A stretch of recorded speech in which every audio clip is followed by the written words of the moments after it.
श्री कृष्णा श्री कृष्णा श्री कृष्णा श्री कृष्णा। गुरुर्ब्रह्मा गुरुर्विष्णुः गुरुर्देवो महेश्वरः गुरुः साक्षात् परं ब्रह्म तस्मै श्री गुरवे नमः। तस्मै श्री गुरवे नमः। जब हम किसी वस्तु को देखते हैं तो वो वस्तु क्या है, इसका निर्णय हमारे फोकल लेंथ पर अवलंबित होता है। यदि फोकल लेंथ ठीक ना हो तो वस्तु होते हुए भी ठीक नहीं दिखेगी। जैसे कई बार हम लोग देखते हैं, पहली बार जब चश्मा लगता है तो उस समय पता नहीं आजकल क्या हो गया, ठीक से दिखता नहीं, आंखें दर्द करती है, सर दर्द हो रहा है, तो फिर हम लोग डॉक्टर के पास जाते हैं और फिर डॉक्टर लोग क्या करते हैं, हमको दृष्टि प्रदान नहीं करते। दृष्टि तो भगवान की दी हुई है। डॉक्टर लोग हमारे आंखों में जो फोकल लेंथ ठीक करने की जो मसल है वो वीक हो गई है, इसीलिए चश्मा देते हैं और चश्मे के कारण फिर हम अपनी फोकल लेंथ को ठीक एडजस्ट कर सकते हैं। उसके बाद जो वस्तु जैसी है वैसी वो दिखती है। यही कार्य शास्त्रों का है। शास्त्र किसी भी नए वस्तु का निर्माण नहीं करते। शास्त्रों ने परमात्मा का निर्माण नहीं किया है। साधना ने भगवान को निर्मित नहीं करते। साधना में परमात्मा की प्राप्ति नहीं होती। हरे राम। फिर क्या होता है, अरे भैया हम परमात्मा स्वरूप है, इसकी केवल पहचान हो जाती है। देखो, जैसे यहां उदाहरण देते हैं, यथा हिरण्यम स्वकृतम पुरस्तात् पश्चात् सर्वस्य हिरण्मयस्य सदैव मध्ये व्यवहार्यमाणं नानापदेशैः अहमस्य तद्वत्। जैसे हम आभूषण देखते हैं तो आभूषणों में तीन बातें हैं। एक है नाम, दूसरा है रूप और तीसरा है तत्व। तत्व है सुवर्ण, नाम है उस आभूषण का नाम और रूप है उसका रूप। जैसे वेडिंग रिंग होती है। हमारे बंबई में जो पागल होते हैं उनको वेड़ा कहते हैं। कहते हैं ना, ये बंबई वाली है। तो उसका कारण क्या है, इसीलिए जब किसी की शादी होती है तो वेडिंग रिंग माने उसके बाद वो पागल हो गया। देखो, वेडिंग रिंग पहन ली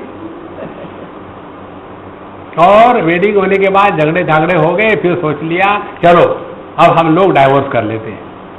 तो चले गए फिर अपने सोनार के पास, भैया हमको एक डाइवोर्स रिंग चाहिए। डाइवोर्स रिंग होती है क्या, मुझे पता नहीं, ना तो मेरा वेडिंग हुआ ना तो डाइवोर्स हुआ। तो जब हम कहते हैं वेडिंग रिंग तो उसमें क्या क्या हुआ, उसमें एक तो सुवर्ण है, एक है उसका नाम, एक है उसका रूप। और जब हमने उस वेडिंग रिंग को गलाया और उसके कुंडल बना लिए तो वेडिंग रिंग गायब हो गई, लेकिन सुवर्ण ज्यों का त्यों रहा। अब सवाल यह है, हमने किसको महत्व दिया है? हमने नाम रूप को महत्व दिया है, तो वेडिंग रिंग खो जाने का दुख होगा। और यदि हमको मालूम है वेडिंग रिंग थी, प्लास्टिक की बनी हुई थी, ऊपर से सोने का रंग था, तो वो समझो गुम जाए तो हम बड़े वैराग्यशाली बनेंगे।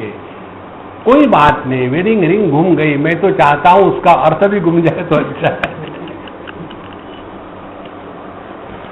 देखो, अब ये उदाहरण समझ में आ गया हो तो व्यवहार के लिए हम कहेंगे कि यह वेडिंग रिंग है।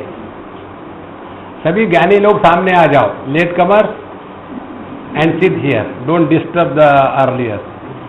You know, in one church it was written, one church it was written, if you want to occupy the last seats, come 15 minutes before.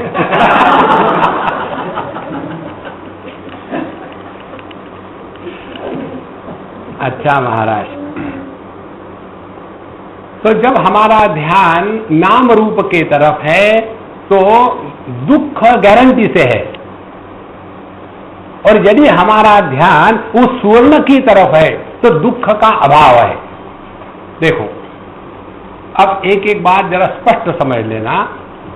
हम सब लोग एक समय में बच्चे थे। एक बार मुझे एक बच्चे ने प्रश्न पूछा, Swami ji, what is the difference between a childhood and a old person? तो हमने कहा क्या डिफरेंस है? कोई डिफरेंस नहीं, दोनों भी एंड में होते हैं। एक बिगिनिंग का एंड है और एक एंड का एंड है, और क्या हो सकता है? बोले और बताओ ना, और नहीं मुझे मालूम। बोले मैं बताऊं ना, बताओ। बोले बचपना आता है चला जाता है, बुढ़ापा आता है ले जाता है।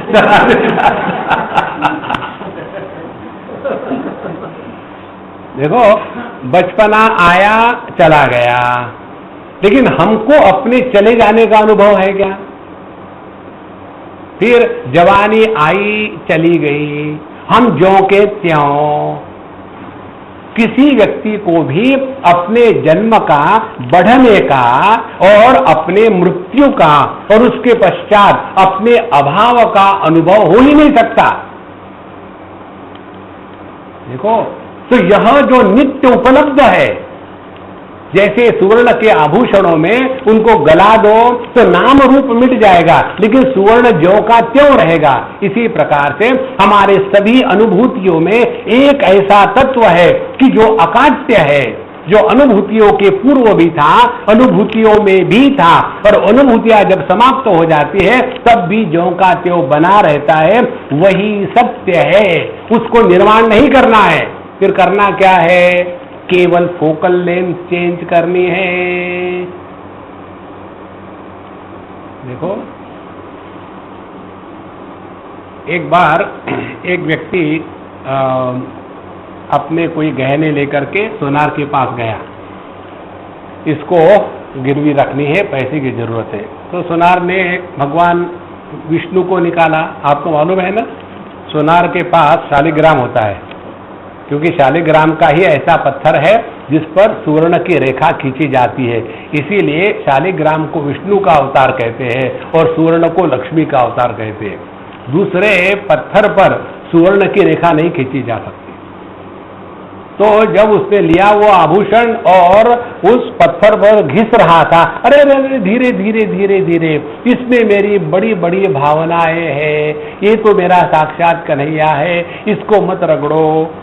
तो सुवर्णकार ने कहा, कन्हैया को अपने पास रख लो, मैं तो इसमें से सोना देख रहा हूं। देखो, इसीलिए इस सब का मतलब क्या निकला? मतलब ये निकला कि अपनी फोकल लेंथ को चेंज करो।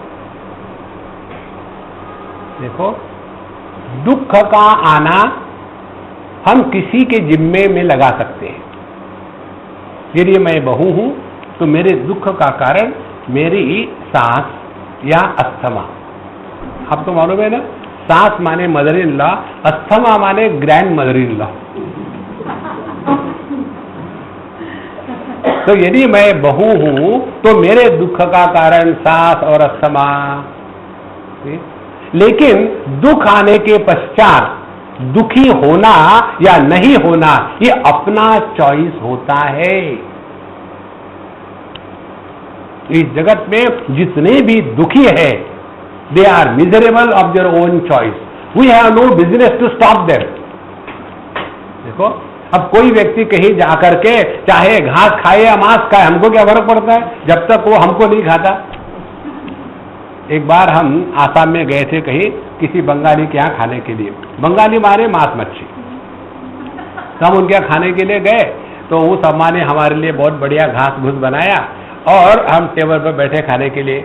तो उनका लड़का आया और उसने अपने प्लेट में चिकन वुकन ले करके आके साथ में बैठा। तो उस अम्मा को बड़ा दुख हुआ। तुमको कितनी बार बताया यहाँ मत आओ करके, स्वामी जी हूँ। और बंगाली लड़का हो, जवान हो और माँ की बात सुने, हो ही नहीं सकता। तो उसने कहा क्या फर्क पड़ता है, मैं खाऊंगा यहाँ बैठ के। हमने कहा अम्मा तुम फिक्र मत करो, देखो मैं उसको जबरदस्ती कर रहा हूँ क्या कि वो घास खावे, नहीं, उसी प्रकार से वो मुझे जबरदस्ती नहीं कर रहा है कि मैं मांस खाऊं, ठीक है ना। अब वो क्या कहेगा, हाँ ठीक है।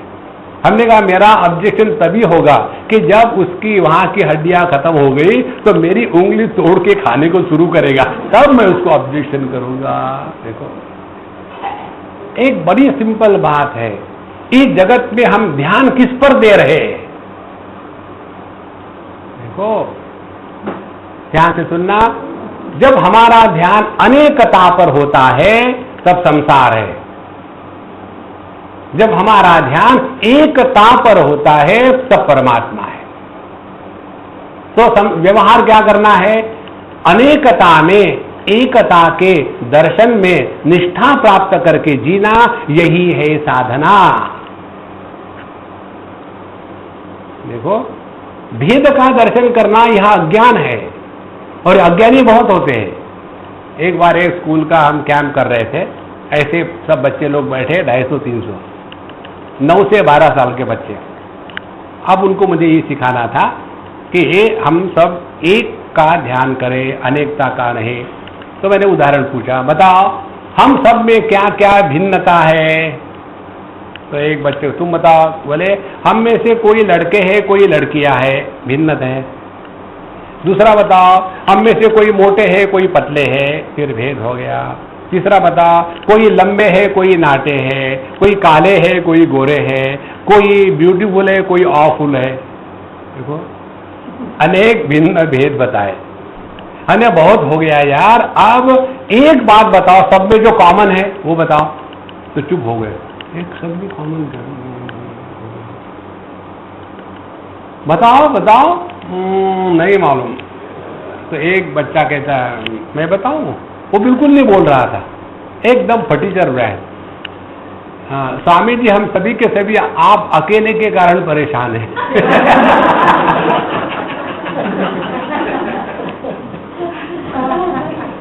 देखो एक पर ध्यान गया। इसी प्रकार से हमारे जीवन में सुख आते चले जाते हैं, दुख आते चले जाते हैं, बचपन आता है चला जाता है, जवानी आती चली जाती है, लाभ हानि, मित्र और दुश्मन सब आके चले गए, लेकिन एक तत्व ऐसा है, ना वो कभी आया ना वो कभी गया। इसके तरफ ध्यान रख करके इस जगत में कर्नाटक, वेस्ट बंगाल नहीं, कर्नाटक, सीधे चले जाओ बेंगलोर और वहां आनंद में रहो। देखो कर्नाटक का तात्पर्य यही कि नाटक करो। जिस दिन आपने इस कर्नाटक सिद्धांत को स्वीकार कर लिया है ना, आपके जीवन से दुख गायब हो जाएंगे।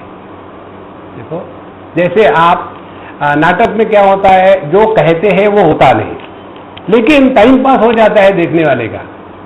इसी प्रकार से बाहर से आते समय फूल फाल ले आना और पत्नी को कहना, honey I love you so much, उनके dialogue, you don't have to love, लेकिन टाइम पास हो गया है ना, काम अच्छा हो जाता है।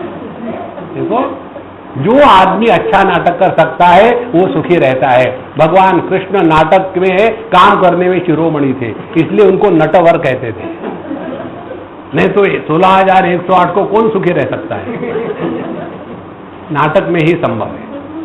इसीलिए अपने दृष्टि को बदले, यही शास्त्रों का प्रयोजन है। जहां दृष्टि बदली वहां हमारा ज्ञान बदलेगा, जहां ज्ञान बदलेगा वहां हमारा जगत के साथ व्यवहार बदलेगा, जहां व्यवहार बदलेगा वहां हमारे जीवन के अनुभव बदलेंगे, जहां अनुभव बदलेंगे वहां जीवन बदलेगा। हमारे बंबई में पेडर रोड पर हम जाते हैं प्रेमपुरी आश्रम में, तो बीच में एक ब्यूटी पार्लर आता है जहां हम नहीं जाते, फॉर यूर इंफॉर्मेशन। तो हम जब वहां से जाते, कई बार ट्रैफिक जाम हो गया तो वहां खड़े रहे, तो वहां एक बोर्ड लिखा है, वो बोर्ड मेरे हृदय पर एकदम छवि बना के गया है। वहां लिखा है, don't whistle at our customer leaving our studio, maybe she is your grandmother. माने हमारे स्टूडियो में इतना बढ़िया मेकअप करते हैं कि बुढ़ाऊ जवान दिखने लग जाती है, और जवान लड़की के तरफ देख करके तुम यदि सिट्टी मारोगे और वो पूछेगी क्या है बेटा, तो तुम्हारी सब खत्म हो जाएगी। देखो, इसी प्रकार से इस जगत की तरफ भोग की दृष्टि से देखो तो यह जगत भिन्न होता है, और इसी जगत की तरफ परमात्मा की दृष्टि से देखो तो ये जगत भिन्न होता है। देखो महाराज, तो फर्क किसमें करना है? इसमें करना है। देखो, हमारे भारतवर्ष में पूरा का पूरा ज्ञान जो है ट्रकों के पीछे लिखा हुआ है। आपको सबको मालूम है ना, बुरी नजर वाले, ये तो आम है, हम आपको खास बताते हैं। बुरी नजर वाले अपनी नजर टेस्ट करा ले। देखो, कबीर जी कहते हैं ना, बुरा जो देखा न मैं जरा, बुरा न मिलिया कोई। तो हमें अपनी दृष्टि को ठीक करना है, यही है उद्धव गीता का तात्पर्य। आगे कहते हैं, विज्ञानमेत तृतीयम अवस्थम अंगम गुणत्रयम कारण कार्यकर्तृ समन्वयेन व्यतिरेकतश्च ये नैव तुर्येण तदेव सत्यम। तो सत्य क्या है? तो कहते देखो, विज्ञानमेत तृतीय अवस्थम, यह संपूर्ण जो हमारा ज्ञान का क्षेत्र है उसमें तीन बातें हैं। एक है जागृत, एक है स्वप्न और सुषुप्ति, और ये तीनों की तीनों बातें मन की अवस्थाएं हैं। देखो, जैसे एक मन की अवस्था है क्रोध, क्रोध के साथ तादात्म्य किया, क्रोधी पैदा हो गया। एक मन की अवस्था है मोह, मोह के साथ तादात्म्य किया, कंफ्यूज पैदा हो गया। इसी प्रकार से एक मन की अवस्था है जागृत, तो हम जागृत पुरुष बन गए। फिर दूसरी अवस्था है स्वप्न, हम स्वप्न पुरुष बन गए। फिर तीसरी अवस्था है सुषुप्ति, हम सुषुप्त पुरुष बन गए। इस प्रकार से ये सभी की सभी अवस्थाएं मन की है, और वो आती जाती रहती है, लेकिन सभी का अधिष्ठान एक परम ब्रह्म जो अपनी असलियत है, वो ना कभी आया ना कभी गया। यही सत्य है। देखो संतो, हम एक बार पुलिस स्टेशन गए कि सर मुझे अरेस्ट करो, मैं सरेंडर करने आया हूं। तो बोले क्या किया तुमने? हमने कहा हमने अपने पत्नी का खून किया। तो हमारी तरफ देख के कहते हैं, तुम्हारे चेहरे से तो ऐसा नहीं लगता कि तुम मच्छर भी मार पाओगे, पत्नी का खून किया। हाँ, मैं झूठ थोड़ी बोल रहा हूँ। अच्छा अच्छा, तुम अच्छे आदमी हो, बताओ कहाँ किया, कब किया, कैसे किया? कल सपने में। अच्छा अच्छा, सपने में पत्नी का खून किया। देखो तुम अच्छे हो ना, इसीलिए तो हमको बताने आए हो, लेकिन गलत जगह आए हो। यहां नहीं, तुमको तो पागल खाने जाना चाहिए। देखो, सपने में किए गए पाप पुण्य जागृत पुरुष को जैसे स्पर्श नहीं करते, उसी प्रकार से जो इस जागृत स्वप्न से जग गया है, उसके लिए पाप पुण्य का क्षेत्र, जन्म मृत्यु का क्षेत्र, धर्म अधर्म का क्षेत्र हमेशा के लिए मिट जाता है।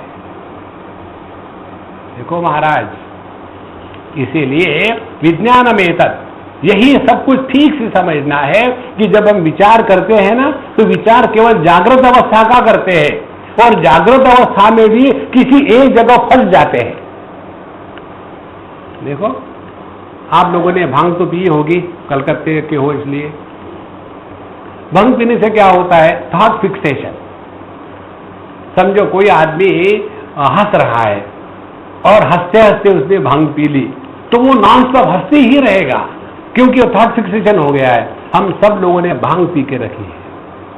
देखो, एक कोई बात अच्छी बुरी हो गई दुनिया में, उसी को पकड़ के बैठे हैं, अब उसको छोड़ो ना। देखो, एक बूढ़ी अम्मा को मुझे कहा, स्वामी जी अम्मा को बताओ कि ये बहुत चिंता करती है सबकी, तो लोग हमसे काम करवाते हैं, हमारा काम कुछ नहीं करते। तो हम गए, अम्मा आप बहुत चिंता करती हो, बंद करो चिंता करना। बोले एक ही तो बात है मैं कर सकती हूं, और वो भी ना करूं तो क्या करूं?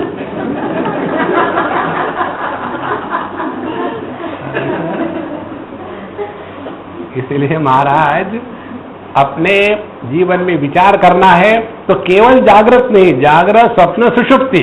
अब हम आपको एक होमवर्क देते हैं, करते रहो। देखो, मुझे अच्छी नींद आई थी लेकिन बाद में बहुत बड़ा बुरा सपना आया। यह वाक्य कौन कह सकता है? अच्छी नींद में जागृत पुरुष नहीं रहता, सपना देखने वाला जागृत पुरुष से भिन्न है। तो ये वाक्य कौन कह रहा है? देखो, ये वाक्य वही कह सकेगा जो सपने में भी था, जो सुषुप्ति में भी था, जो जागृत में भी है। माने जो सुषुप्ति में सो नहीं रहा था, जो सपने में सपना देख रहा था लेकिन स्वप्न पुरुष नहीं बना था, और जो जागृत अवस्था में इसको पहचानता है, इसीलिए वह जागृत पुरुष भी नहीं है। तो जो जागृत स्वप्न सुषुप्ति इन तीनों का अधिष्ठान होते हुए तीनों के परे है, वही परम ब्रह्म परमात्मा अपना असली स्वरूप है। अब इसके तरफ यदि हमारा ध्यान है तो किसी ने कहा कि तुम मूर्ख हो तो गुस्सा करो, don't under estimate me, what do you think, मैं तो महामूर्ख हूं। देखो, किसी के कहने से कोई मूर्ख हो गया तो हो गया, फिर वो डेफिनेटली मूर्ख है। देखो महाराज, इसीलिए गुणत्रयम कार्य कारण कर्तृ, तो ये पूरा का पूरा जो सिनेमा चल रहा है ना, ये तीन गुणों का चक्कर है, तीन पत्ती का खेल है। हमारे भगवान शंकराचार्य का एक श्लोक हमको बहुत पसंद है, दक्षिणामूर्ति स्तोत्र में आता है। तो इस श्लोक का चिंतन करो तो उसमें बताएंगे, विश्वं पश्यति कार्य कारणतया स्वस्वामी संबंधतः शिष्याचार्यतया तथैव पितृपुत्राद्यात्मना भेदतः स्वप्ने जागृति वाय एष पुरुषः माया परिभ्रामितः तस्मै श्री गुरुमूर्तये नमः श्री दक्षिणामूर्तये। जगत का प्रारंभ होता है जहां हमारे जीवन में कारण और कार्य इसने प्रवेश किया, संसार प्रारंभ हो गया। देखो, अग्नि उष्ण है, क्यों? कभी पूछा है हमने? तो अग्नि की उष्णता संसार नहीं है, तो हम अग्नि को उष्ण के रूप में स्वीकार करते हैं। उसके बाद उसके साथ कैसा व्यवहार करना ये निश्चित करके उसी अग्नि की ज्वलन शक्ति का हम अपने फायदे के लिए उपयोग में लाते हैं। लेकिन जब जगत के साथ व्यवहार करते हैं तो क्यों क्यों करते रहते हैं। लेकिन ये क्यों गुस्सा करते हैं? अब आपको मालूम है कि ये गुस्सा करते हैं तो कैसे करें, इसमें से केवल निकाल डालें। तो ये गुस्सा करते हैं, मालूम है ना, तो फिर क्या करना है, उनके मूड का मीटर रखो, एक मूडोमीटर, देख लेना कैसा मूड है। जब मूड ठीक है तब बात करो, जब मूड ठीक नहीं है तो छोड़ो। ध्यान से सुनना, सबसे श्रेष्ठ वस्तु जगत में अपने मन की शांति है। जो व्यक्ति अन्य के कारण दुखी होता है वो बेवकूफ होता है। देखो, और जो हमेशा दुखी रहता है वो महाबेवकूफ होता है। We are not born here to suffer. तो गुणत्रयम, तो केवल ये कार्य कारण इसी में फंसे हैं, ऐसा क्यों ऐसा क्यों, why why why why why, because the sky is too high. इसका कोई उत्तर नहीं, ऐसे ही होता है। इसीलिए कार्य कारण का त्याग करना है, क्योंकि कार्य कारण ही संसार है। भगवान शंकराचार्य कहते हैं, विश्वम पश्यति कार्य कारणतया, जहां कारण और कार्य का संबंध एस्टैब्लिश हो गया, संसार शुरू हो गया।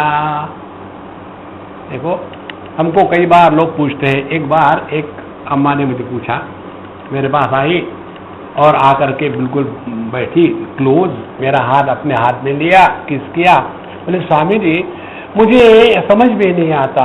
हमने कहा तुम ना समझो। बोले वैसी बात नहीं, समझ में ये नहीं आता कि मैं तुमको भाई कहूँ कि पिताजी कहूँ कि प्रियतम कहूँ, क्या कहूँ? मुझे आपसे बहुत प्यार है, मैं क्या कहूँ आपको?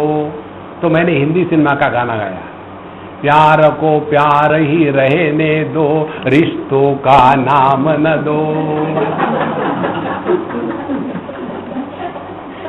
देखो संतो, जिस प्रेम में रिश्ते निर्माण होते हैं वो बंधन है। देखो, तो जहां कार्य कारण हो गया वहां रिश्ता निर्माण हो गया। कारण पहले होता है, कार्य बाद में होता है। और जितने हम लोग दुखी होते हैं,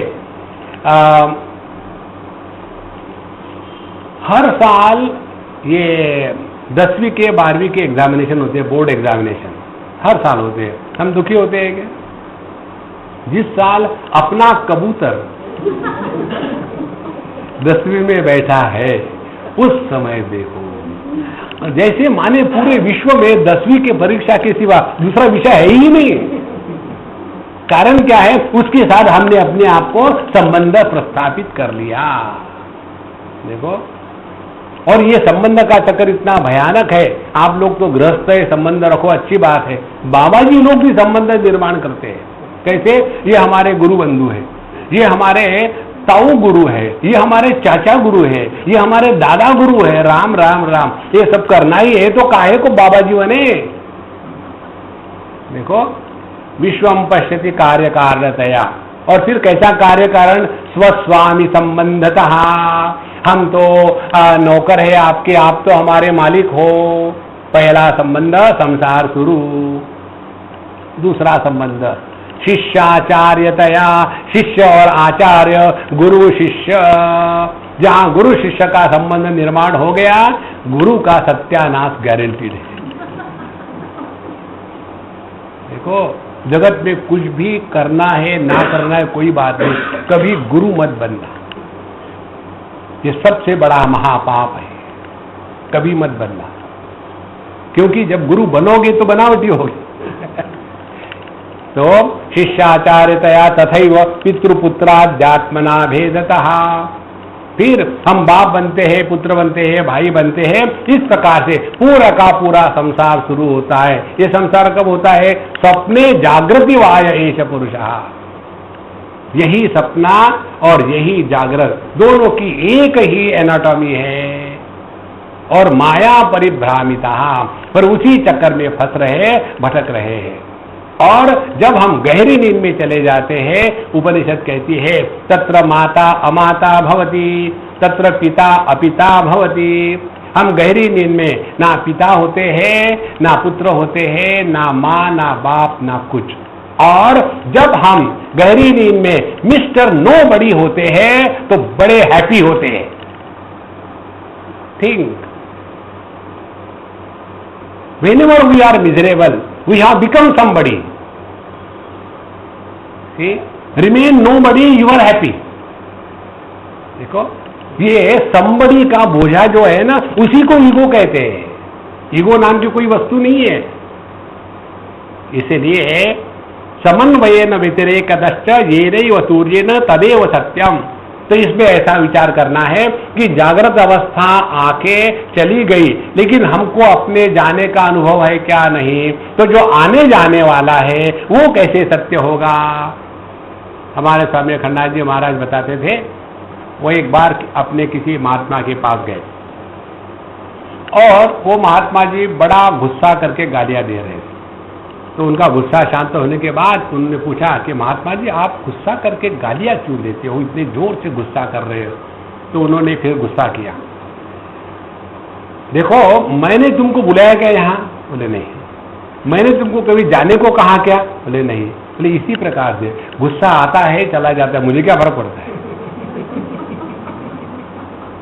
देखो, लेकिन जब हम गुस्से के साथ तादाद में करते हैं ना, तो गुस्सेले हो जाते हैं।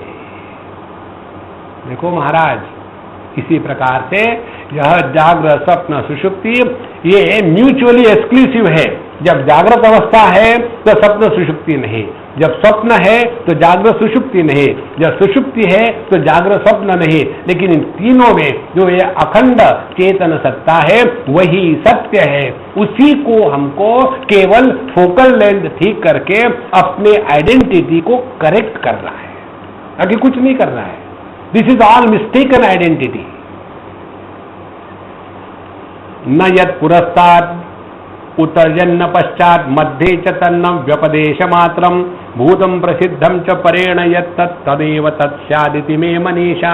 ये मेरा निश्चय है, इति मे मनीषा। भगवान कहते हैं जो पहले नहीं था बाद में नहीं रहेगा, बीच में केवल अपीयर होता है। देखो,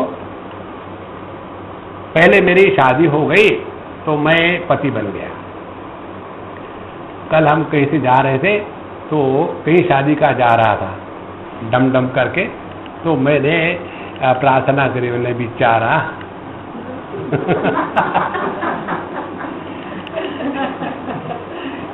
शादी में तो ऐसे नहीं कि बेचारा अच्छा खासा सुखी था। एक बार लंदन में मैं लेक्चर दे रहा था कहीं, और एक अंग्रेज ने बीच पे पूछा लेक्चर के पश्चात, स्वामी जी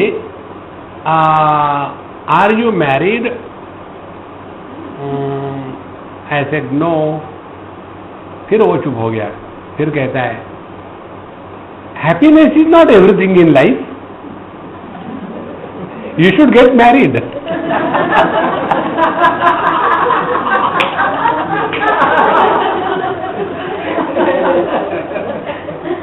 कारण क्या है?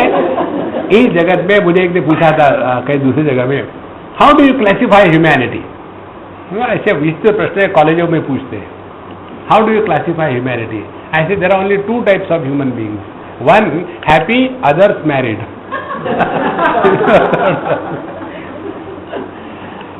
तो जब हम इस प्रकार से अपने आप को इस संबंध में जोड़ देते हैं और दुखी हो जाते हैं। अब समझ लेना, पहले मैं सुखी था, फिर शादी करी तो पति बन गया। भगवान की ऐसी कृपा हो गई कि पत्नी मर गई। भगवान की कृपा से ही होता है हर कुछ। एक बार एक सज्जन हमको नमस्कार करके जा रहे थे, हमने कहा थैंक गॉड। क्यों, क्या हो गया स्वामी जी? हमने कहा हम भगवान को थैंक्स हमेशा देते हैं, तुम जाओ तो भी अच्छा है। तो जब वो मर गई तो पति कहाँ गया और मैं कहाँ रहा? माने पति के पैदा होने के पहले मैं था, पत्नी की उपाधि आ गई तो मुझ में पतित्व अध्यारोपित कर गया। तो पति माने ऐसे थोड़ी है कि शरीर के ऊपर में शर्ट है, उसी प्रकार से आदमी के ऊपर में पति है। फिर जब पत्नी चली गई तो उसके बाद मैं तो ज्यों का त्यों रहा ना। यदि मैंने अपने पुरुषत्व को पहचाना है तो पत्नी के मरने के बाद दुखी नहीं होऊंगा, और यदि मैंने अपने को पति ही पकड़ के रखा है, अब वो चली गई, अब मेरा क्या होगा, लाइन में खड़े रहो। महाराज, इसीलिए जो पहले नहीं था, पहले मैं पति नहीं था, बीच में पतित्व की उपाधि प्रकट हो गई, फिर वो उपाधि को हटा दिया गया, तो मैं ज्यों का त्यों हूं ना। अब इसी सिद्धांत को हर जगह लगाओ। दुख आने के पहले मैं था, दुख आया, उसके साथ तादात्म्य किया तो दुखी हुआ। यदि तादात्म्य मत करो तो आप तो ज्यों के त्यों हो ना महाराज। इसीलिए जितनी साधना है वो यही है कि हमने जो स्थूल देह के साथ तादात्म्य किया है, उस तादात्म्य का त्याग करना यही साधना है। ये जिसके द्वारा होगा वो ठीक है। देखो, तो जो पहले नहीं था, जो बाद में नहीं है, बीच में व्यपदेश मात्रम, it is merely an appearance, यह केवल प्रतीति है। तो भूतम प्रसिद्धम च परेण यत्तत् तदेव तत्स्यात् इति मे मनीषा। इसीलिए जो नित्य उपलब्ध है, भूत भविष्य वर्तमान, इन तीनों में रहते हुए भी जो तीनों के परे है वही सत्य है और वही अपना आपा है। देखो, एक बार यही की बात है 80 की, और यहाँ लेक रोड के पास, लेक रोड पर घूमने जा रहा था सुबह 6 बजे के समय, और एक बुढ़ाऊ बंगाली आया, शॉर्ट हाफ पैंट पहन करके, गोल्फ कैप पहन करके, एकदम छटाक बिल्कुल अगरबत्ती ब्रांड और रूपा बनियन पहन करके, और आकर के मेरे सामने खड़ा हो गया। मुझे पूछता है, हाँ tell me what is my age. अब अनजान आदमी आकर के सुबह सुबह पूछे कि मेरा उम्र क्या है बताओ, तो जब उसकी तरफ देखा मैंने तो मैंने कहा 3 साल। क्योंकि ऐसे प्रश्न बच्चे ही पूछ सकते हैं। बोले no no no tell really what is my age. तो हमने कहा ये बहुत भयानक केस है। तो हमने कहा you look 18। Yes yes that's what I want to tell you. Everybody thinks I am 18 but do you know I am 81। अब उसने जो कहा वो सच था। किसी को भी अपने बढ़ने का अनुभव नहीं आता। Nobody can experience that I am growing. देखो पहले बार जब आपको किसी बच्चे ने पूछा होगा, aunty what is the time, don't call me aunty, call मी दीदी।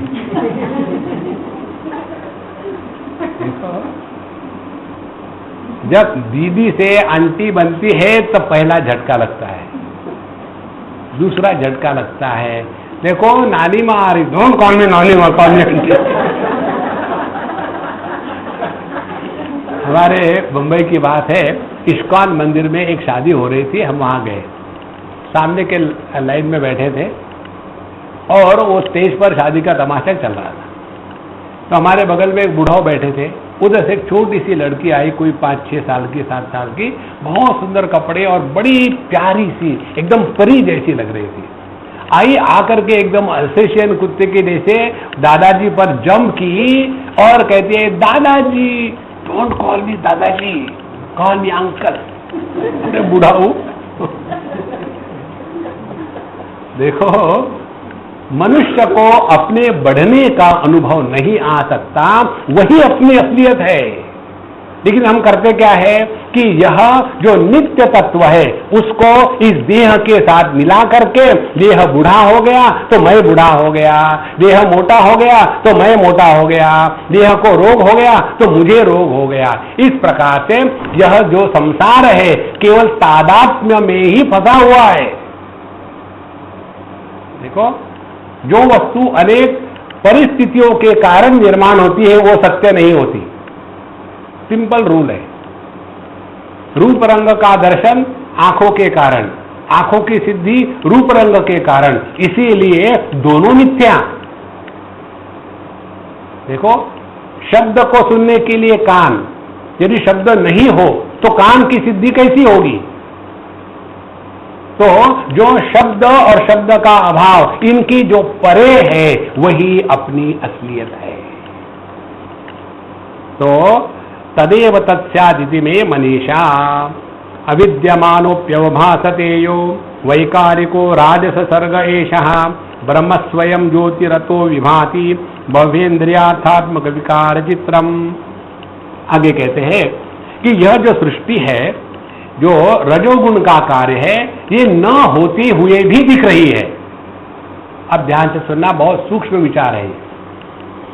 एक बार हम पटाया गए थे और वहां एक सिनेमा थिएटर है और उसमें जो स्टेज पर दिखाते, स्क्रीन पर दिखाते हैं, उसके अनुसार कुर्सियां हिलती है।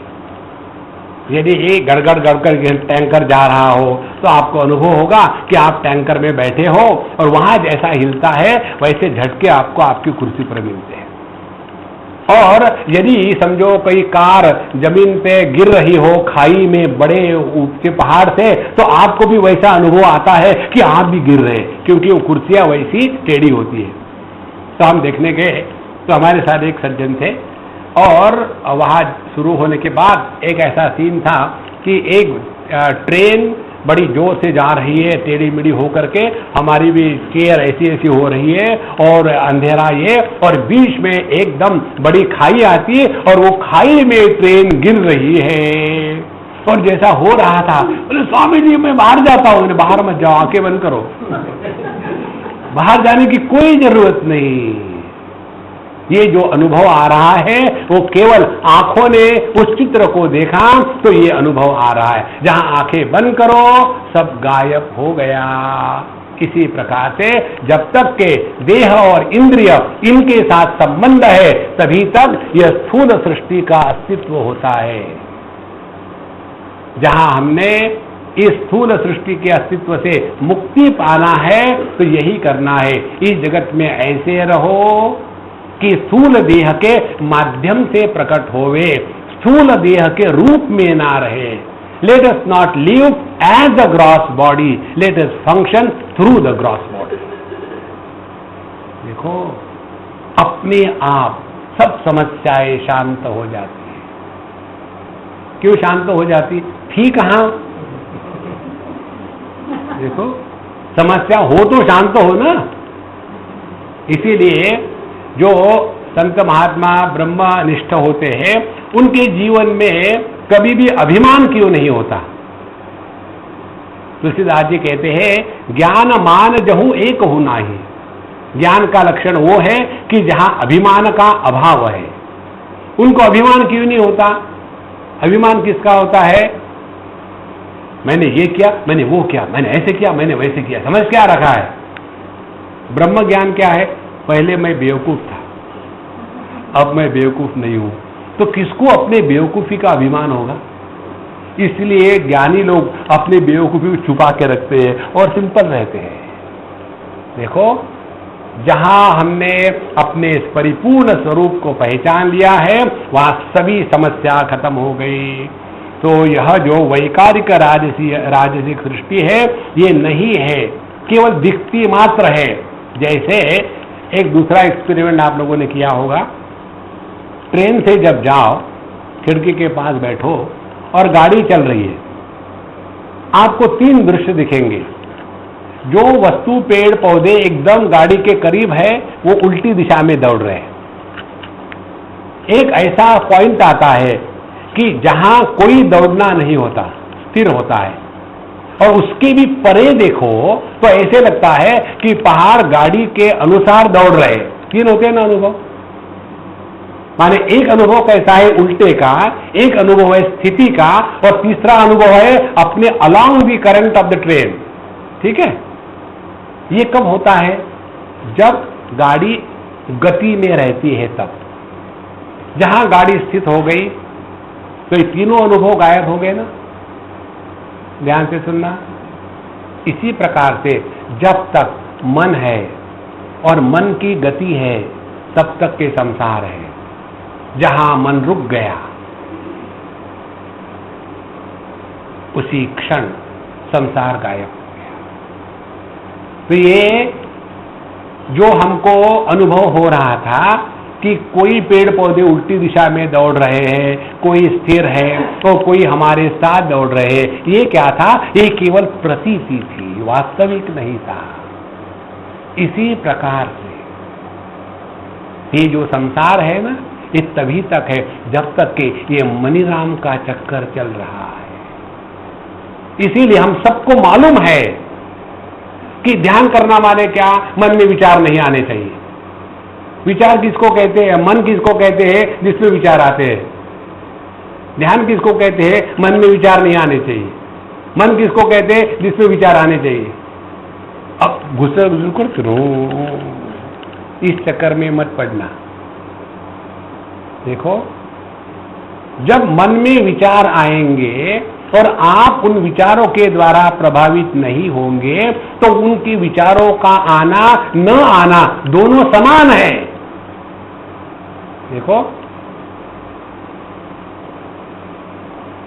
हमको करना कुछ नहीं है, यही सहज साधना है। हम खामो खाम इस जगत में इन्वॉल्व होते हैं। हम अभी बता रहे थे बाबूजी को, हम बाबूजी के यहाँ आए, यहां जैसे हम आए हमने गिनती शुरू कर दी। हमारी गिनती उल्टी होती है, 6, 5, 4, 3 तक आ गए। अब 2 दिन और रहे हैं और फिर 2, 1 और बूम निकल गए। जब हम 6 दिन तक यहां हैं तो इनके घर में क्या हो रहा है? कौन सी बात ठीक है, कौन सी बात गलत है। मैं खाली पीली क्यों अपने खोपड़ी में कचरा भरूं? तो कैसे रहूं? यहां सबके साथ प्यार से रहो, आराम से रहो और ये निश्चित करो कि यहां से जाना है। हम तो इस दुनिया में ऐसे आते हैं कि जाना तो ऐसे नहीं बाबा, अपने को यही से रहना है। देखो बहुत सरल सिद्धांत है। और जब आप स्वयं होकर के अपने नए स्थान पर जाने का प्लानिंग करते हैं, हॉलिडे प्लानिंग, तो कैसा होता है कि चलो हमको 1 अप्रैल को अभी स्विट्जरलैंड जाना है, वीसा हो गया है, टिकट आ गया है, कपड़े ठीक हो गए हैं। जैसे जैसे दिन नजदीक आते हैं अपने फ्लाइट के, उतनी ज्यादा आनंद की अनुभूति, हम जाएंगे जाएंगे जाएंगे जाएंगे, और जाने के समय कितने खुश होते, बाबा no I am going and how do I look like a अंग्रेज और नॉट। तैयार होके मटक मटक के निकल पड़े। जब स्वयं होकर के तैयारी करके निकलते हैं ना, तब आनंद है। इसी प्रकार से इस दुनिया से हमको निकल जाने की तैयारी करो महाराज। यहां रहने की तैयारी बहुत हो गई। देखो जीवन में अपने आप प्रसन्नता आएगी। नहीं तो जैसे हमारे एक फ्रेंड ने कहा था, आज मुझे डर लग रहा है, ऐसे लगता है मैं मरूंगा तो मेरे बीबी का क्या होगा, बिजनेस का क्या होगा, मेरे बच्चों का क्या होगा बताइए। तो उसको मैं क्या बताऊं? उनको पूछो, वो सब वेट कर रहे हैं।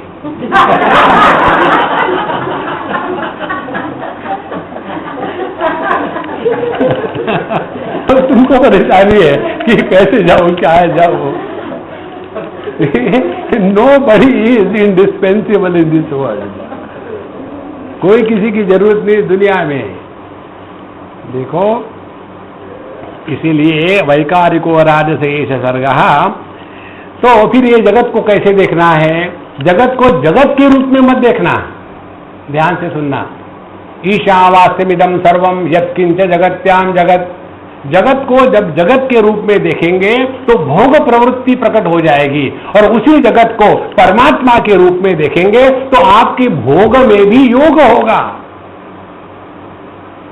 देखो भगवान को जब कोई वस्तु चढ़ाते हैं, हम गए दुकान में और कहा भाई 1 किलो प्रसाद देना, यहां प्रसाद नहीं मिलता, यहां मिठाई मिलती है। अच्छी बात है, 1 किलो मिठाई ले ली। आ गए मंदिर में और काली मंदिर में गए, पंडित जी को बुलाया, पंडित जी भोग लगाओ। पंडित जी ने उसमें से माल निकाल लिया, 2 मूंगफली और 1 तुलसी का पत्ता डाल के हाँ दे दिया। और जब हम जाते हैं उसको लेकर के, तो उसके बाद लोगों को क्या कहते हैं, मैंने मार्केट से मिठाई लाई है, खाएंगे क्या आप? नहीं नहीं नहीं, मेरा डायबिटीज है, मैं नहीं खाता, मैंने बहुत खा चुका हूं। उसी को कहे नहीं नहीं, ये तो भगवान का प्रसाद है, प्रसाद है फिर दे दो। देखो वस्तु तो वही है ना। पहले जो भोग की वस्तु रोग का कारण थी, अब वही भोग के वस्तु का भोग करके योग की सिद्धि होती है ना, क्योंकि उसके प्रति हमारी दृष्टि बदल गई है। देखो संतो, इस जगत में रह करके जगत को जब भोग की दृष्टि से देखो तो यह संसार है, उसी को यदि योग की दृष्टि से देखो तो वह आनंद है, मोक्ष है। देखो मरने के बाद स्वर्ग में जाएंगे, इससे बड़ी ब्लफ और कोई नहीं है। मालूम है क्यों? कोई मरता ही नहीं। मरने के बाद तभी जाएंगे जब कोई मरे, तब ना। मर के दिखाओ, कोई मरा है क्या आज तक? हाथ ऊपर करो। हाँ, आज तक ना कोई मरा है, सब फेल्यूर। मरने में भी फेल्यूर। नारायणम। तो ब्रह्म स्वयं ज्योति ही अतो विभाति। इसीलिए जो भी कुछ है केवल ईशावास्यमिदं सर्वम यत्किंच जगत्याम जगत, माने परमात्मा के सिवा जो भी कुछ दिखता है वो नहीं है, और जो है वो केवल परमात्मा है। देखो ब्रह्म के सिवा, परमात्मा के सिवा और कुछ किसी वस्तु का अस्तित्व हो ही नहीं सकता। तो भवेन्द्रियार्थात्मक विकार चित्रम। तो जितने भी है हमारे इंद्रिय, विषय, मन, पंचभूत इत्यादि, ये सभी के सभी उसी एक पर ब्रह्म के ही भिन्न भिन्न नाम है। देखो, जहां सब में ब्रह्म बुद्धि हो गई तो ध्यान से सुनना, हमने अपने दाढ़ी से खेला ऐसा, पाप है कि पुण्य है? देखो, हमने अपने होठों पर अपनी जबान चलाई, पाप है कि पुण्य है? हमने अपने को खुजलाया, पाप है कि पुण्य है? कुछ भी नहीं, क्योंकि वहां क्रिया होते हुए भी कर्ता निर्माण नहीं होता। देखो, जब हम खुजलाते हैं तो हाथ को अभिमान होता है क्या? हे पीठ, थैंक यू तो कहे नहीं। जब हमारी जिह्वा को हमारे दांत काटते हैं तो जिह्वा कहती है क्या? रुक रुक रुक, डेंटिस्ट के पास ले जा रही हूं। डेंटिस्ट इन दोनों को हटाओ, काटते हैं मुझे नहीं। देखो, जहां द्वैत के अनुभूति से व्यवहार होता है वहां संसार है। संत ज्ञानेश्वर एक बड़ी सुंदर बात बताते हैं, इस जगत में कैसे रहो, द्वैत का आनंद लो लेकिन अद्वैत निष्ठा की हानि मत होने दो। जैसे हमें अपने ही मुख कमल का दर्शन करना हो, इससे बढ़कर के और कोई अच्छा अनुभव नहीं होता ना। कभी किसी व्यक्ति को ऐसे लगता है क्या कि दर्पण के सामने आ गया, यार ये चेहरे को देख के बहुत बोर हो गया हूं, हट। हाँ, कितने भी 78 नॉट आउट, 95 नॉट आउट हो गए, गर्दन ऐसी हो रही तो क्या हो गया, नाक तो अभी ठीक ही है। देखो, तो उसमें क्या हो रहा है, वहां द्वैत की प्रतीति है ना, देखने वाला मैं और देखा गया भी मैं ही, लेकिन कैसे? प्रतिबिंब रूप में। तो जब हम दर्पण में देखते हैं तो दर्पण में अपने आप को देखते हैं ना, तो वहां द्वैत का आनंद है लेकिन अद्वैत की हानि नहीं है। इसी प्रकार से इस जगत में सबके साथ प्रेम से रहो लेकिन अपनी अद्वैत निष्ठा में कहीं खोट नहीं आनी चाहिए। ध्यान से सुनना, अद्वैत निष्ठा में खोट नहीं आना माने क्या? यदि वो दर्पण टूट गया, अरे अरे अरे अरे मेरा प्रतिबिंब का क्या होगा, दूसरा दर्पण लगा लेना।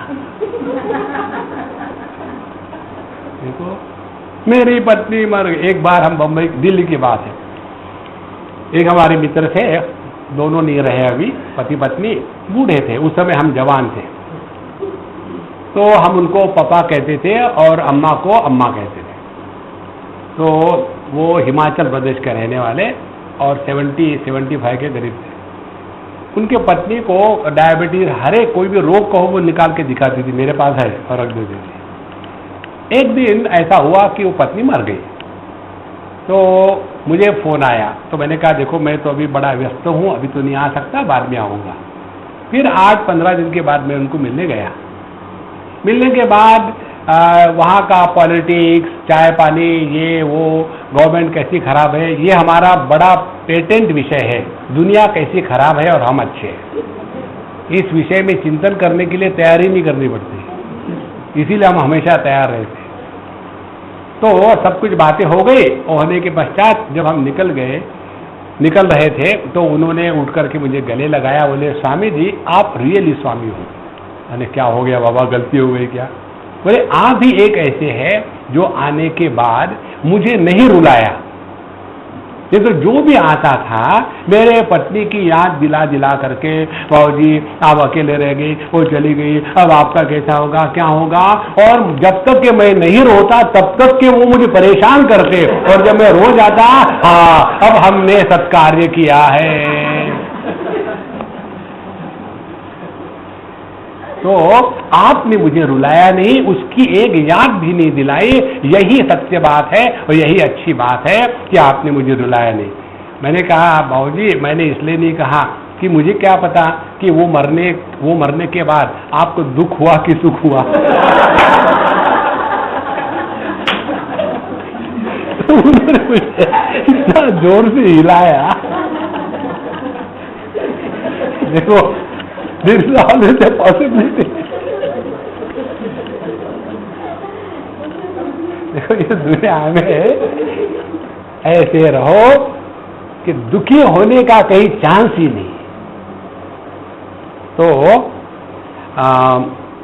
ब्रह्म स्वयं ज्योति रतो विभाति ब्रह्मवेद, तो सभी का सभी जो भी कुछ है यह केवल इसी एक परमात्मा तत्व का ही विस्तार है। इसीलिए जगत में द्वैत का आनंद लेवे, लेकिन अद्वैत निष्ठा में खोट नहीं आनी है।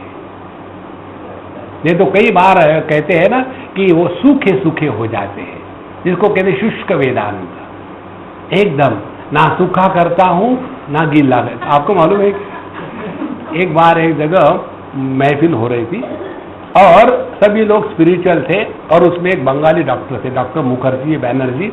बंगाल में सब एनर्जी नहीं, बाकी सब जी। तो ऐसा हो रहा था माहौल और उसने एक ने किसी ने शेर सुनाया कि ना शिकवा करता हूं ना गिला करता हूं, तुम सलामत रहो यही दुआ करता हूं। सबने वाह वाह वाह वाह किया। अब बंगाली बोला मैं भी बोलूंगा, मुझे भी आता है शेर, लेकिन ठीक से नहीं आता, इसी को मैं दोहराऊंगा। स्पिरिचुअल तो था ही, शुरू कर दिया। ना सूखा करता हूं ना गीला करता हूं, ना शिकवा करता हूं ना गिला करता हूं, तो ना सूखा करता हूं ना गिला करता हूं, तुम साला मत रहो यही दवा करता है। सलामत का सलामत हो गया, दुआ की दवा हो गई। जीवन में शुष्कता नहीं आनी चाहिए। यदि आध्यात्मिक जीवन का अर्थ जीवन रसहीन हो जाए तो वो आध्यात्मिक जीवन नहीं है। देखो, यदि हम भगवान कृष्ण के भक्त हैं तो भगवान कृष्ण हमारे हृदय में नाच रहे हैं, तो कैसे हम मुंह फुलाए रहेंगे जगत में? इसीलिए यह सब कुछ केवल प्रभु ही मात्र है। इसीलिए एवं स्फुटम ब्रह्म विवेक हेतु भी परापवादेन विशारदेन हित्वात्म संदेहम उपारमेत स्वानंद पुष्टो खिलकामुकेभ्यः।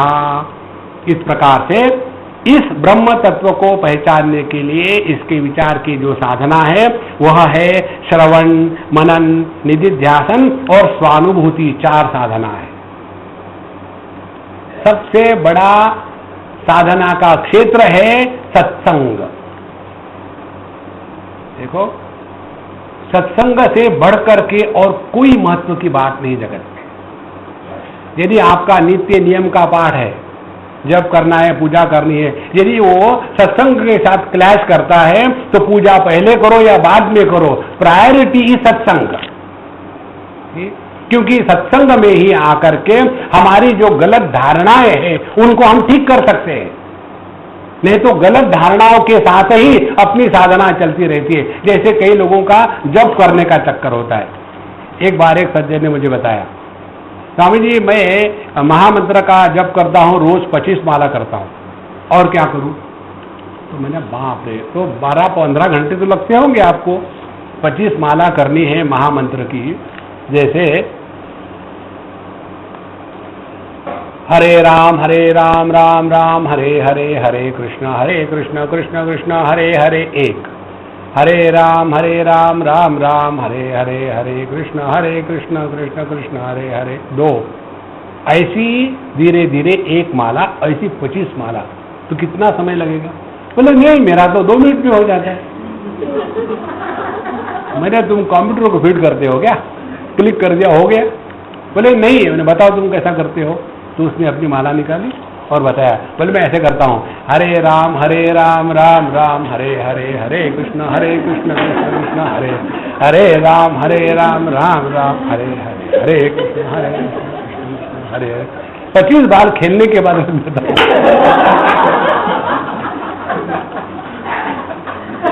अब मुझे बताओ, हम जब कर रहे, अब देखो, इसीलिए सभी भगवान के चेहरे पर हंसी होती है, सब कार्टून दिखते।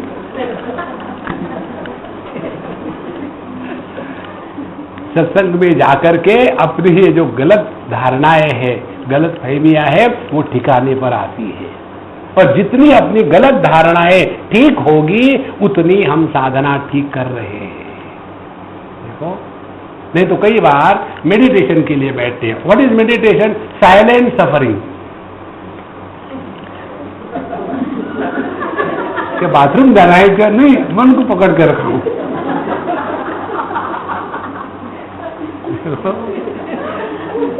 इतना भयानक। और फिर दूसरी बात, मेडिटेशन अंधेरे में करना चाहिए। सब लाइट बंद करो।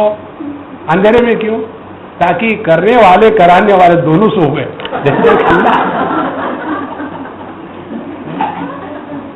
ये सब गलत फहमियां अपने मन से हटाने के लिए सत्संग के द्वारा ही श्रवण, देखो हमारे शास्त्र में शब्द है श्रवण, पठन नहीं है। श्रवण माने सुनना।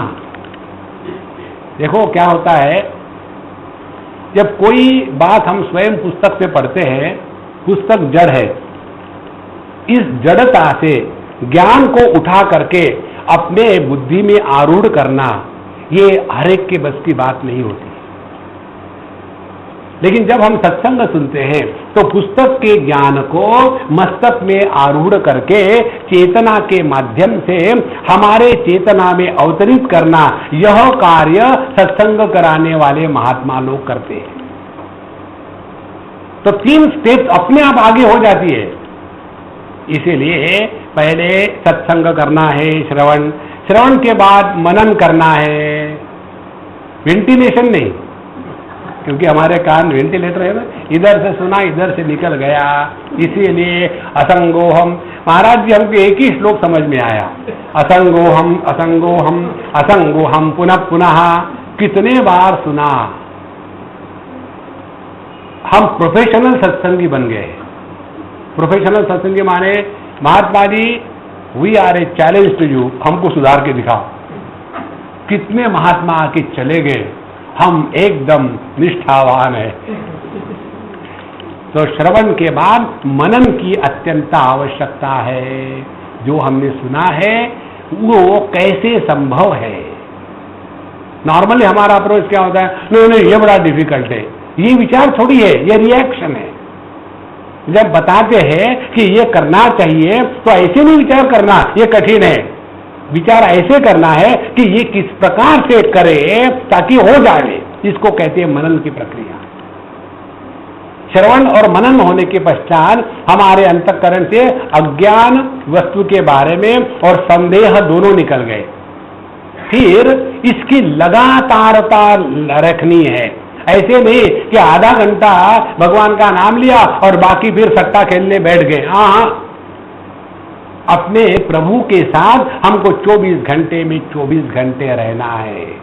Spiritual practice is not a part time profession, it is a full time preoccupation. देखो, उसको कहते हैं निधिध्यासन। इसको कैसे समझाओ, हमको नहीं समझ में आ रहा निधिध्यासन। अब देखो, जो आदमी पैसे कमाता है उसके लिए dinner business dinner, travel business travel, meeting business meeting, party business party, gift business gift. देखो, उसके जीवन में हर जगह में, हर पहलू में बिजनेस आ जाता है ना। और जो बिजनेस करने वाला होता है वो ये कभी सोचता है क्या, यार पैसे कमाना बड़ा कठिन है, हमने छोड़ दिया। हाँ हाँ, किसको मालूम है पैसे कमाना कठिन कठिन है, फिर भी लगे रहते हैं ना मुन्ना भाई। तो हमको भी लगे रहना है, ये अखंड है। It is not only temporary for few minutes. इसीलिए हमारा श्रवण मनन निधिध्यासन, और ये करते करते ध्यान से सुनना। अब अपने अनुभवों की छानबीन करना है। ध्यान से सुनना, अनुभवों की छानबीन करना है माने हमें अपना इवैल्यूएशन रोज करना है। कि पहले हमको 1 मिनट में 40,000 बार गुस्सा आता था, हाई फ्रीक्वेंसी गुस्सा, वोल्टेज। अब हमने आध्यात्मिक क्षेत्र में प्रवेश किया है, अब 1 कम हो गया, बहुत बढ़िया बात है। फिर 5 कम हो गए, फिर 10 कम हो गए। धीरे धीरे धीरे देख लेना कि हमारे अंतःकरण में जो विकार है उनका प्रभाव कम होने लग जाता है। जगत के साथ हम रिएक्शन करना बंद कर देते हैं, केवल एक्शन करते हैं। हम इस जगत में ना किसी की तारीफ करनी है, ना किसी को दोष देना है। अभी बाबूजी ने बढ़िया बात बताई, बोले मैंने एक किसी को बताया कि देखो तुम जो है ना किसी की स्तुति निंदा करना बंद कर दो। बोले फिर मैं क्या करूं? क्योंकि पूरा जीवन उसी में गया है ना। देखो इस प्रकार से निधिध्यासन संभव है अखंड। अच्छा, इसके पश्चात बताते हैं, जब हम स्वानुभूति के क्षेत्र में आएंगे तो उसके लिए अपने आप का इवैल्यूएशन करते करते अपने में परिवर्तन आ रहा है, ये स्वयं को तो पता चलता ही है, अपने अगल बगल के जो लोग हैं ना उनको भी पता चलता है कि आजकल बाबूजी में गुस्सा कम हो गया है, अपने आप पता चलता है। देखो, क्योंकि जो गुस्सा हमको परेशान करता था वही तो बाहर आता था ना। इस प्रकार से अपने में परिवर्तन आना और उसको अनुभव करना, तो धीरे धीरे अपना लोभ बढ़ जाता है। एक बार हम किसी के यहाँ गए, कैलेंडर पर पेंसिल से लिखा हुआ था, अंग्रेजी तारीखें छापी हुई थी, हिंदी तारीखें छापी हुई थी, और पेंसिल से कुछ लिखा है, कहीं 6, कहीं 8, कहीं 12, कहीं 2, कहीं डैश। तो मैं देख रहा था क्या है, तो वो सज्जन कहे, बोले स्वामी जी ये हमारे पत्नी का अकाउंट है जप का। तो अपने पत्नी की खिल्ली उड़ाने के लिए पति को बड़ा खुशी होती है। तो उसने मुझे बताया, तो उन्हें क्या है, बोले ये अपने जप का अकाउंट रखती है, कितना जप किया उसने। हमने कहा महात्मा जी आपको मालूम है क्या, भगवान का नाम लेने में जो आदमी जितना लोभी होगा उतना उसका भला होता है। वैराग्य चाहिए दुनिया के बारे में, भगवान के नाम के बारे में कभी भी वैराग्य नहीं चाहिए। तो तुम्हारी पत्नी जो कर रही है ना, वो लोभ को बढ़ाने के लिए कर रही है। वो अपनी गिनती रखती है कि इस महीने में मैंने 20,000 माला करी, अच्छी बात है, अगले महीने में मुझे 22,000 करनी है। इसी प्रकार से वो हिसाब रख करके अपना भला कर रही है, और तुम उसकी खिल्ली उड़ा करके अपने को बेवकूफ बना रहे हो। देखो, भगवान के नाम में कभी भी संतोष नहीं होना चाहिए, तब जाकर के एकता बढ़ी। और ऐसा होते होते धीरे धीरे हम साधु संतों के पास जावे, उनसे उपदेश ग्रहण करें, और अपने साधना के जहां जहां कोई अड़े है वहां धीरे से खोल ले। साधु संतों के पास जब हम जाते हैं तो ऐसा प्रश्न कभी नहीं पूछे, जैसा स्वामी जी समझो किसी के घर में कुछ झगड़ा हो रहा हो तो उसने क्या करना चाहिए, वाई यू वरी। आप डॉक्टर के पास जाते हो तो ऐसा पूछते हो क्या, डॉक्टर साहब कलकत्ते में डिसेंट्री का क्या हाल है? नहीं, हम कहते डॉक्टर साहब हमको डिसेंट्री हो गई, प्लग कर दो, बड़ा मुश्किल हो रहा है, यही कहेंगे ना। इसी प्रकार से आध्यात्मिक क्षेत्र में प्रश्न अपने स्वयं के साधना के होने चाहिए। यह सार्वजनिक विषय नहीं है, आध्यात्मिक विषय अपने बारे में होता है। देखो, तो साधु संतों के पास जाकर के अपने साधना के जो प्रश्न है केवल उसी का चिंतन इत्यादि करना है, और धीरे धीरे अपने सभी जो संदेह है उसको मिटा करके, और फिर आत्मा अनात्मा इसका स्पष्ट विवेक होकर के जो अनात्म वस्तु है उसका त्याग देना है। अनात्म वस्तु का त्याग का तात्पर्य है, अनात्म वस्तु कभी भी अपनी नहीं थी, कभी भी अपनी नहीं है, और कभी भी अपनी नहीं रहेगी। एक उदाहरण आपको देते हैं। यह जिस शरीर को लेकर के हम चलते हैं, शरीर को दो शब्दों से हिंदी में संबोधित किया है। शरीर को एक तो कहते हैं घट, दूसरा कहते हैं मटका। इसीलिए जो घटिया है, माने देहात्म भाव से जो जीते हैं, जो घटिया है वो मटकते हैं, क्योंकि केवल पूरा जीवन देह के ही लालन पालन में लगाया है। अभी देह को लेकर के देखो, ये देह हमने निर्माण नहीं किया, हमारे माँ बाप ने निर्माण किया है। इस देह पर हमारा अधिकार क्या है? लगाओ कितना लॉजिक लगाना है, लेकिन पूरा जीवन हम कैसा जीते हैं? देहमय हो। अन्य के वस्तु को अपनी कहना, छुपे छुपे उसको चोरी कहते हैं, खुल्लम खुल्ला उसको डकैती कहते हैं। From this definition we are all dacoit. इस देह पर हमारा कोई अधिकार नहीं है, लेकिन ऐसे लगता है कि मैं देह हूं, देह मेरा है। यही तो भ्रांति है बाबा।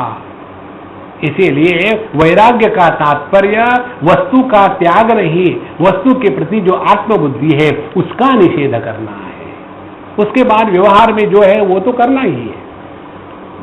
उसके पश्चात जब हम इस प्रकार से धीरे धीरे इस अनात्म वस्तु का त्याग करके सभी संदेहों को नष्ट कर दिया और फिर अपने आनंद स्वरूप आत्मा में निमग्न हो जाए। देखो, एक बार एक बम्बई की बात है, एक महात्मा जी हमको मिले, हम सत्संग में बैठे थे। बोले स्वामी जी आपको पता नहीं क्या हो गया। हमने क्या हो गया? रामायण बताओ तो आप कहते हैं मौज में रहो, भगवद गीता बताओ तो आप कहते हैं मौज में रहो, उपनिषद बताओ तो आप कहते हैं मौज में रहो, उसके बाद योग शास्त्र बताओ तो आप कहते हैं मौज में रहो। आपको दूसरा कुछ आता नहीं क्या? हमने आता है, दुखी रहो। दो ही तो ऑप्शन है, दुखी रहो।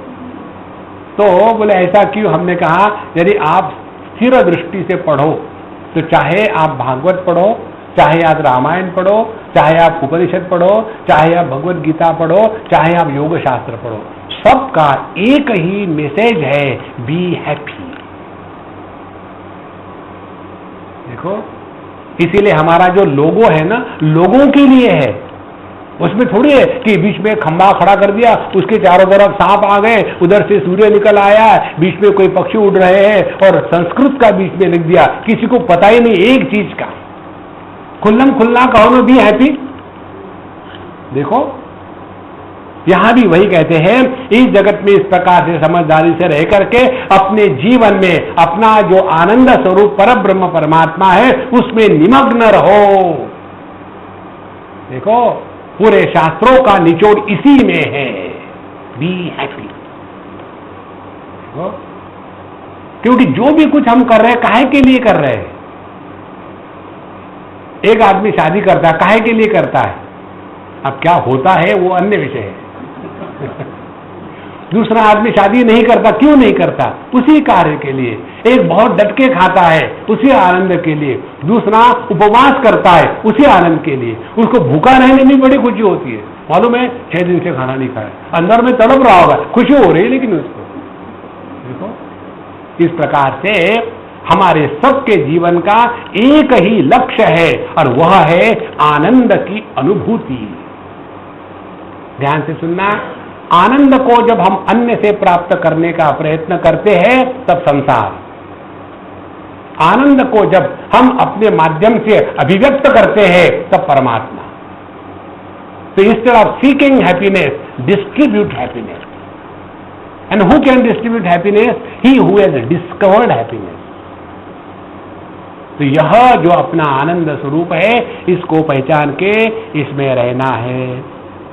आगे कहते हैं, नात्मा वपु पार्थिवम इंद्रियाणि देवा यसूर्वायु जलम हुताशः मनोन्न मात्रम धीषणा च सत्वम अहंकृति खम क्षितिरर्थ साम्यम। कहते हैं कि हमारा देह, सभी इंद्रिय, हमारे प्राण इत्यादि, ये सभी के सभी हम नहीं हो सकते हैं, क्योंकि ये सभी के सभी अन्न के विकार है। और अन्न के विकार होने के कारण यह हम नहीं हो सकते और हम इन सब जड़ वस्तुओं से अन्य है। इसीलिए ध्यान से सुनना, योग की समाधि में प्रकृति को महत्व दिया जाता है और वेदांत की समाधि में चैतन्य को महत्व दिया जाता है। इसीलिए योग की समाधि में यदि आप स्थिर होकर के 6-8 घंटे बैठो तो बड़ी उपलब्धि मानते हैं। वेदांत में इसका ज्यादा महत्व नहीं है। चित्तवृत्ति निरोधः योगः, पतंजलि का जो सूत्र है, इसमें चित्तवृत्तियों को शांत करना बड़ी उपलब्धि कही है। वेदांत में चित्तवृत्ति से डर नहीं है, इन्हीं चित्तवृत्तियों से चिंतन करके अपने स्वरूप को पहचानना है। देखो, आंखों से दिखता है, ये बंधन थोड़ी है। इसी प्रकार से मन से चिंतन होता है, ये परेशानी थोड़ी है। देखो, तो जो प्रभु ने ये सब उपकरण बनाए हैं, ये हमको परेशान करने के लिए नहीं बनाए। तो इस मन के द्वारा चिंतन करके ऐसा चिंतन करें जो वस्तु भागवत में ही आया है किसी स्कंद में, हमारा अन्न, हमारा देह, अन्न नहीं, अन्नमय कोश, हमारा देह जिस अन्न से बनता है और जिस अन्न के द्वारा पलता है, उस अन्न को, पकाए हुए अन्न को 6 घंटे रख दो तो वो अन्न सड़ जाता है। तो ऐसे अन्न से बनाया हुआ देह हमेशा के लिए कैसे रहेगा? देखो, देह में जो परिवर्तन आ रहे हैं हम सबको पता है। पता नहीं आजकल क्या हो गया, जब मैं छोटा था ना तो सभी के सभी मुझे उठाते थे, गोदी लेते थे, चुम्मी लेते थे।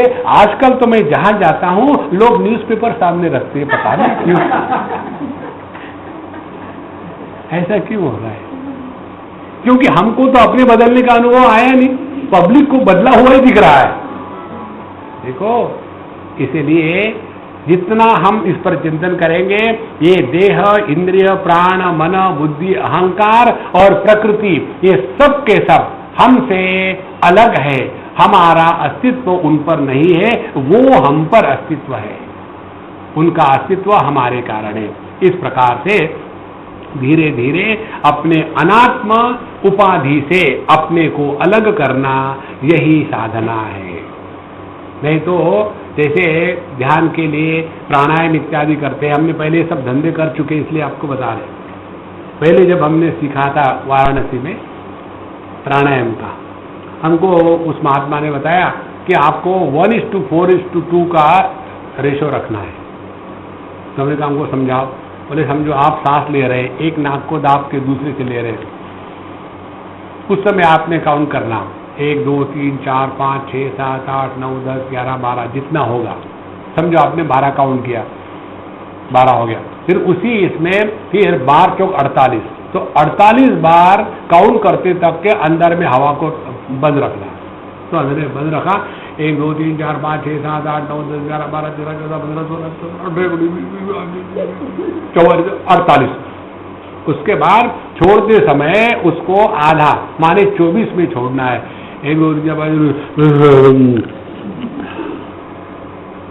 इसके द्वारा हम मन का निर्माण कर रहे हैं। हमको मन को शांत करना है, मन का निर्माण नहीं करना है।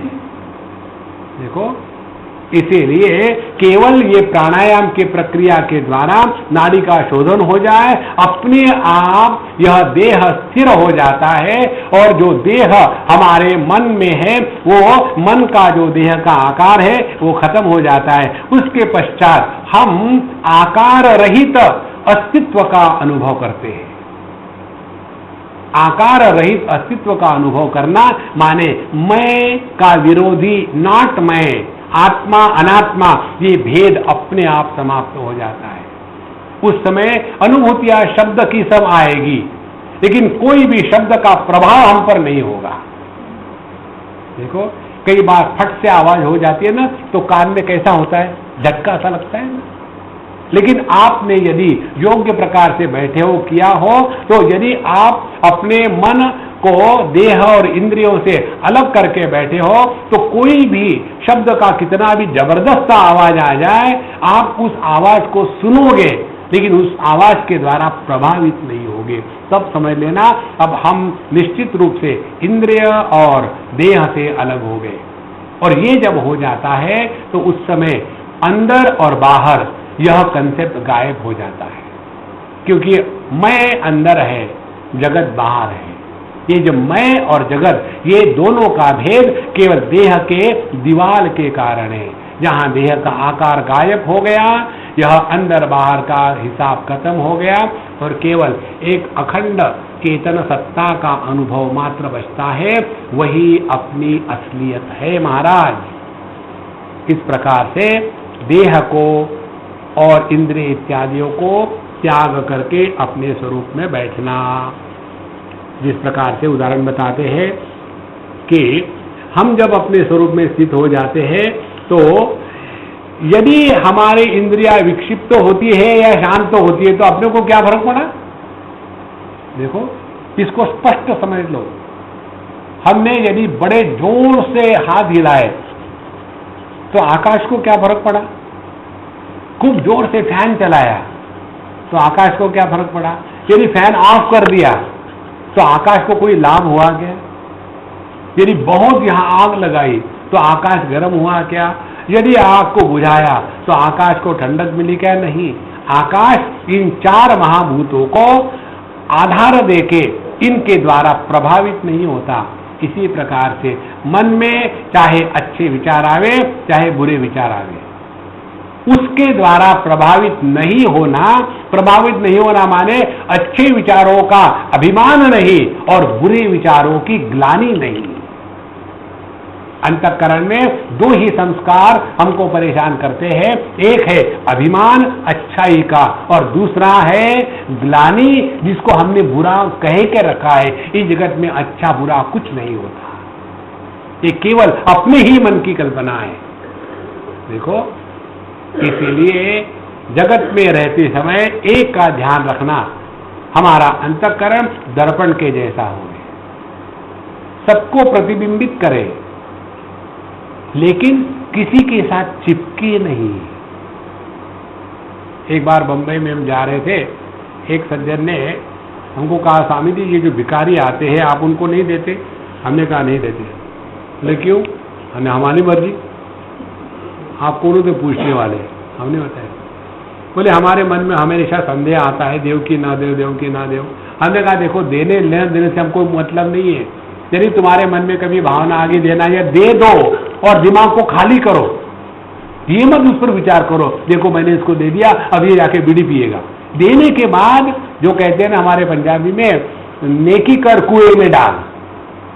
देखो, इस पर हमने एक बड़ी सुंदर बात सुनी है रिक्शा के पीछे, नेकी कर जूते खा, मैंने खाए तू भी खा।